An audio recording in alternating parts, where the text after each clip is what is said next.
말씀입니다. 저와 여러분 한 절씩 나누어서 교독합니다. 이삭이 야곱에게 축복하기를 마침에 야곱이 그의 아버지 이삭 앞에서 나가자 곧 그의 형 에서가 사냥하여 돌아온지라.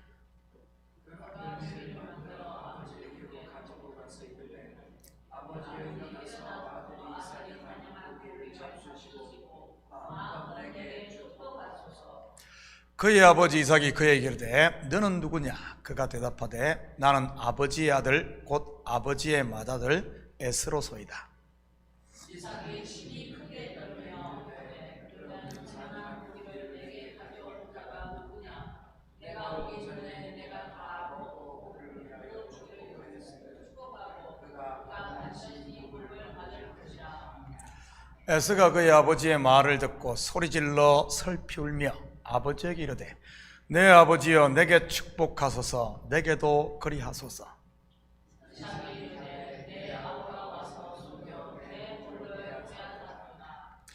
에스가 이르되 그의 이름을 야곱이라 함이 합당하지 아니하니까 그가 나를 속임이 이번이 두 번째니이다. 전에는 나의 장자의 명분을 빼앗고 이제는 내 복을 빼앗았나이다. 또 이르되 아버지께서 나를 위하여 빌 복을 남기지 아니하셨나이까.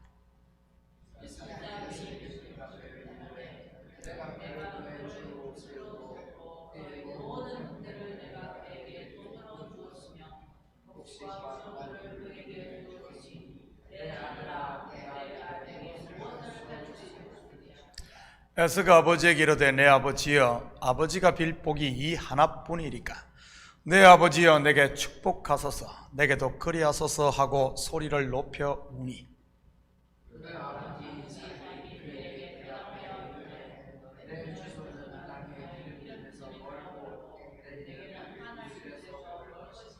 같이 읽겠습니다. 너는 칼을 믿고 생활하겠고 내 아우를 섬길 것이며 내가 매임을 벗을 때에는 그 멍에를 내 목에서 떨쳐버리리라 하였더라. 아멘. 좋은 아침입니다.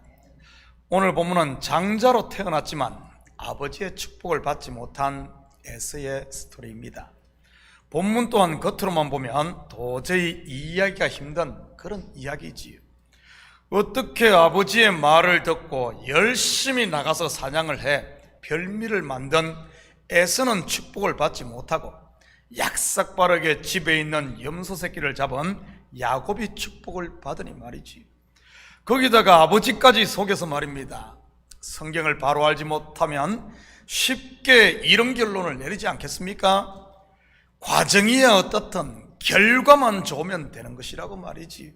스포츠 경기로 친다면 에서는 페어플레이를 했고 야곱은 반칙을 한 것과 같으니까요. 뿐만 아니라 아버지 이삭도 이상하지 않습니까? 야곱에게 축복했다고 에서에게 축복을 할 수 없을까요? 나중에 야곱은 자기가 12아들에게 전부 축복을 하는데 말이지요. 물론 그 중에 2명은 축복인지 저주인지 좀 아리송하지만 말입니다. 제가 누누이 강조하지만은 그래서 성경은 끝 곧 표적만 봐서는 안 된다는 말입니다. 표적 곧 사인을 통해 실체를 봐야 하는 것이지요. 학생들이나 젊은 청년들이 성경에 대해 가장 많이 질문을 하는 곳이 창세기입니다. 그런데 대부분의 질문을 보면 전부 끝의 것에 대한 질문이지요. 바로 오늘 본문과 같은 이야기 말이지요. 겉으로만 보면 당연히 난해 구절일 수밖에 없습니다. 끝의 것, 곧 도덕적으로 설명을 하려고 하니 궁색한 변명만 내어놓는 것이지. 설명이 안 되면 하나님의 뜻이라느니 또는 무조건 믿어야 된다는 데 하는 이런 억지가 나오는 것이고요. 왜 그런 줄 아십니까? 성경을 보는 첫 단추가 잘못 끼어져서 그런 것입니다. 옛날 TV 광고에 이런 말이 나왔습니다. 목을 부드럽게 해주는 용각산이라는 제품의 광고였던 것 같은데 광고 모델이 제품을 들고 흔들면 이렇게 말합니다. 이 소리가 아닙니다. 그리고 또 다른 걸 흔들면서 이 소리도 아닙니다. 용각산은 소리가 나지 않습니다. 왜 소리가 나지 않았겠습니까? 용각사는 부드러운 분말로 되어 있기 때문이지. 이 광고를 좀 패러디해서 성경을 소개한다면 성경은 도덕책이 아닙니다. 절대 도덕책 아니에요. 그런데 우리 지금 기독교에서 성경책을 99%는 다 도덕책으로 풉니다. 그러니 해결이 안 되는 거죠. 그렇다고 성경책은 과학책도 아닙니다. 젊은 애들이 전부 질문하는 것이 과학적으로 접근해서 그래요. 과학책이 아닙니다. 성경은 하나님이 자기의 마음을 열어 우리에게 보여주시는 일종의 연애 편지라고 설명할 수 있는 것이지, 우리의 교양이나 지식을 넓혀주는 책이 아니라 죽느냐 사느냐는 생명에 관한 책입니다. 모두가 잘 아는 창세기를 제가 강의하는 것도 사실은 이 첫 단추를 바로 끼워주기 위해서입니다. 하나님의 구속사로 성경을 보는 눈 말이지요. 성경을 통해 나를 향한 하나님의 마음과 그분의 계획을 볼 수 있어야지, 하나님의 마음은 못 보고 어떻게 하면 이것 가지고 복 받을까, 뭐 주역이나 토정비결 같이 이렇게 성경을 보지 않습니까? 어떻게 하면 천국 갈까, 어떻게 하면 상 받을까, 전부 포커스가 자기에게 가버려요. 자기에게. 이처럼 성경을 통해 하나님의 사랑, 그분의 마음을 봐야지, 곧 진리를 만나야지. 그것을 보게 되면 우리를 자유케 합니다. 여러분, 편지를 읽으면서 자기 생각하면 그건 등신 아닙니까? 편지를 읽으면서 이 편지를 보낸 그분의 마음을 알아야 되는 것 아닙니까? 그렇지만 성경을 통해 자기 속에 갇히게 되면, 이 성경을 통해 자기에게 포커스가 맞추게 되면 이것은 자유를 주는 것이 아니라 율법 아래 종으로 만들어버립니다. 저는 새벽을 깨우는 우리 식구들뿐만 아니라 온 교회가 이 창세기 강해를 적어도 한 두세 번씩은 들음으로 성경의 기초를 좀 제대로 다졌으면 좋겠습니다. 제가 어제 우리 교회 웹사이트를 보니 지난 2월 27일에 처음 창세기 강해를 시작해 오늘이 77회째입니다. 아마 올해 12월이면 끝날 것 같은데, 잘 듣고 계신 분들은 계속 잘 따라오시고, 안 듣고 계신 분들이 있다면 권해서 좀 늦긴 했지만 처음부터 다시 차근차근 들었으면 좋겠습니다.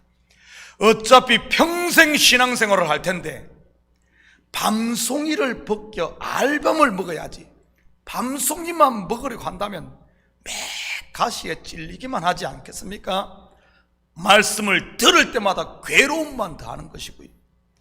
가시에 찔려 교회 다니다 쉬는 분들이 얼마나 많습니까? 심지어 교회를 떠나 절에 다니는 분도 있고요, 다른 종교로 간 분들도 있고요. 왜 그런 줄 압니까? 말씀을 겉으로만 보기 때문에 그래요. 좀 서론이 길었는데, 축복을 받지 못한 에서의 안타까운 이야기 속에 담긴 이 속의 끝, 복음을 같이 만나보도록 합니다. 30절입니다. 이삭이 야곱에게 축복하기를 마침에 야곱이 그 아버지 이삭 앞에서 나가자 곧 그의 형 에서가 사냥하여 돌아온지라. 누가 먼저 된 자, 곧 장자입니까? 에서입니다. 그런데 누가 먼저 아버지의 축복을 받죠? 사자인 야곱입니다. 여기서 이삭이 야곱에게 한 축복은 우리가 생각하는 단순한 그냥 축복 기도가 아닌 죽음을 앞둔 한 일종의 재산 상속을 위한 유언과 같은 것입니다. 그런데 가만히 보면 먼저 된 자가 나중되고 나중된 자가 먼저 된 것을 보게 되지요. 나중된 야곱이 축복을 받고, 그리고 먼저 된 에서가 나중에 와서 축복을 받으려고 하지만은 받지 못하는 겁니다. 이 속에는 먼저 온 율법이 우리를 하나님의 상속자, 즉 아들 되게 하는 것이 아니라 나중에 온 진리, 곧 예수 그리스도로 말미암는 하나님의 은혜가 우리를 천국의 상속자가 되게 한다는 그런 말입니다. 그리고 본전에는 한 가지 더 의미가 들어있는데, 먼저 된 유대인이 나중에 복음을 받고 나중된 죄인들, 이방인이 먼저 복음을 받는다는 예언적 메시지가 들어있는 것이지. 이 진리를 안다면 우리가 의지해야 하는 것이 무엇이겠습니까? 나의 행위가 아닌 바로 믿음인 것입니다. 하나님의 은혜 말이지요. 확인합니다. 로마서 9장 30절에서 32절입니다. 그런즉 우리가 무슨 말을 하리요? 의를 따르지 아니한 이방인들이 의를 얻었으니 곧 믿음에서 난 의요. 여기서 의를 따르지 아니한 이방인들 할 때 이 의는 율법에서 난 의를 말하는 것입니다. 계속해서 31절입니다. 의의 법을 따라간 이스라엘은 율법에 이르지 못하였으니, 여기 의의 법을 따라갔다 할 때 이 의도 율법에서 난 의를 말하는 것이고요. 어찌 그러하냐? 이는 그들이 믿음을 의지하지 않고 행위를 의지함이라 부딪힐 돌에 부딪혔느니라. 에서가 들에서 사냥을 했다는 의미도 이 행위를 의지했다는 의미인 겁니다. 그리고 별미도 자기가 손수 만들었지 않습니까? 이 또한 자기의 행위를 의지했다는 말이지. 야곱이 아버지 이삭에게 나갈 때 어떤 마음이 있겠습니까? 야곱 말이지요. 성경에는 나와 있지만 두렵고 떨리는 마음 아니겠습니까? 왜냐하면 자기가 한 것이 아무것도 없으니 말이죠. 어머니가 다 준비했잖아요. 옷도, 손을 꾸미는 것도, 별미도 한 게 아무것도 없어요. 얼마나 두렵고 떨림으로 갔겠어요. 아버지한테 들리면 끝장나잖아요. 그런데 에서는 어떻습니까? 아주 당당합니다. 왜냐하면 아버지가 시킨 대로 사냥을 해 별미를 손수 만들어 가져왔으니 말이지. 확인합니다. 31절입니다. 그가 별미를 만들어 아버지에게 가지고 가서 이르되, 아버지여 일어나소서, 아들이 사냥한 고기를 잡수시고 마음껏 내게 축복하소서. 이러한 에서의 당당함에 대해 아버지 이삭은 어떻게 반응합니까? 33절입니다. 이삭이 심히 크게 떨며 이르되, 그러면 사냥한 고기를 내게 가져온 자가 누구냐? 내가 오기 전에 내가 다 먹고 그를 위하여 축복하였은즉 그가 반드시 복을 받을 것이니라. 어디서 본 익숙한 장면 아닙니까? 바로 양과 염소의 비유에 나오는 염소들이지요. 그들은 아주 당당합니다. 주인 앞에 나오면서 우리가 언제 안 했습니까? 우리는 다 했습니다. 우리는 할 것 다 했습니다. 아주 당당하지요. 그런데 주인은 어떻게 반응합니까? 네가 한 것이 아무것도 없더라. 이 비유에도 보면 먼저 칭찬과 축복을 받은 자들이 오른편에 있는 양들이요, 나중에 와 저주를 받은 자들이 왼편의 염소들인 것을 보게 됩니다. 바리새인들과 서기관들도 에서처럼 당당하지 않습니까? 물론 그들의 당당함은 예수님 앞에 왔다가 바로 화를 선포받고요. 그리고 누가 은혜를 입습니까? 나중된 죄인과 세리, 더 나아가 이방인이었던 것입니다. 바로 그 이야기를 하고 있는 거예요. 34절입니다. 에서가 그의 아버지의 말을 듣고 소리질러 슬피 울며 아버지에게 이르되, 내 아버지여 내게 축복하소서, 내게도 그리하소서. 예수님이 베푸신 부자와 거지 나사로 비유에 나오는 부자의 모습 같지 않나요? 예수님의 표현을 하자면 바깥 어두운 데서 울며 이를 가는 것 말이지. 왜 에서가 이렇게 되었습니까? 앞에서 말씀드린 대로 말씀을 의지하지 않고 은혜를 의지하지 않고 행위를 의지해서 그런 겁니다.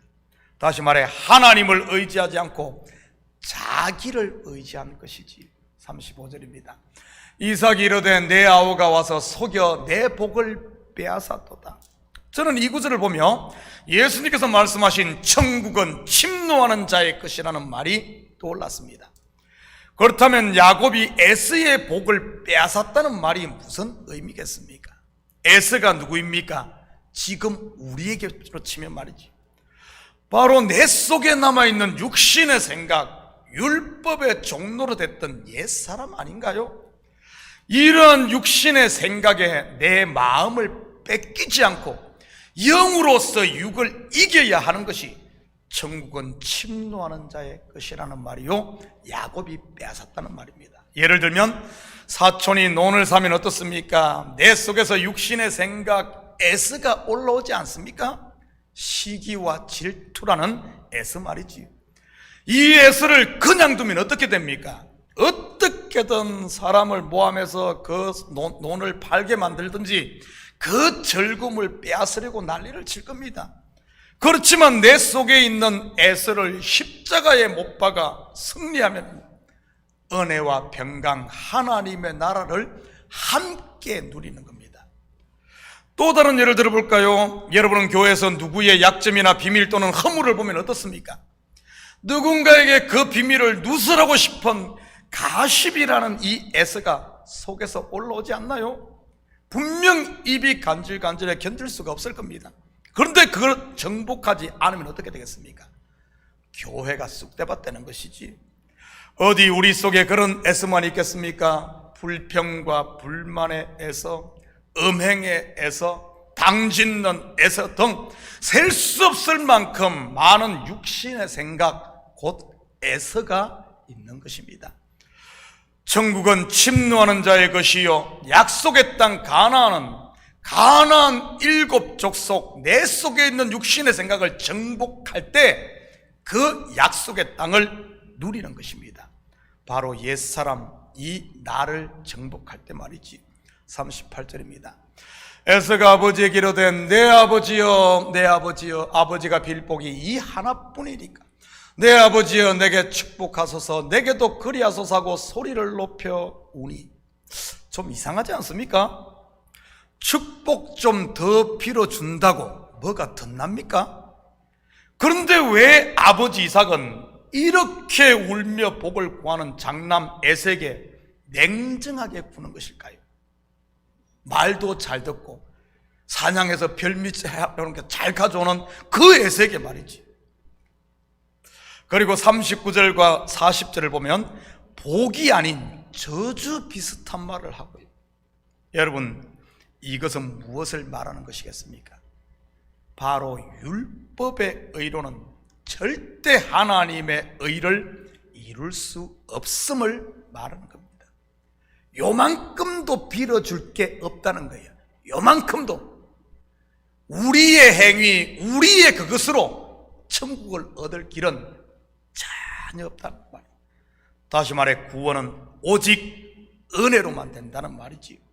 천하 인간의 구원을 얻을 만한 다른 이름을 준 적이 없다고 한 베드로의 말처럼 말입니다. 사랑하는 성도 여러분, 오늘 하루도 육신의 생각에 져서 육신의 종으로 살지 마시고 육신의 생각을 처복종시키는 침노하는 자, 곧 정복을 통해 은혜와 평강의 하나님 나라를 누리는 이런 복된 하루가 되시기를 예수님의 이름으로 축복합니다. 같이 기도하십시다. 사랑의 아버지 하나님, 참으로 감사드립니다. 아버지 하나님, 이 새벽도 우리를 깨우시고 다시 한 번 더 십자가 앞에 서게 하시니 참으로 감사를 드립니다. 나의 나 된 것은 하나님의 은혜로 된 이 사실을 아버지 하나님 꽉 붙잡고 내 속에서 에서가 요동할 때마다 그냥 내버려 두는 것이 아니라 아버지 하나님 믿음의 선한 싸움, 기도와 말씀과 찬양과 엎드림을 통해 아버지 하나님 이런 것들을 잠재우고 하나님께서 우리에게 주신 복들 하나님 나라를 마음껏 누리는 이 시대의 성도로 사는 우리 식구들 되게 도와주시옵소서. 감사드리며 예수님의 이름으로 기도드립니다. 아멘.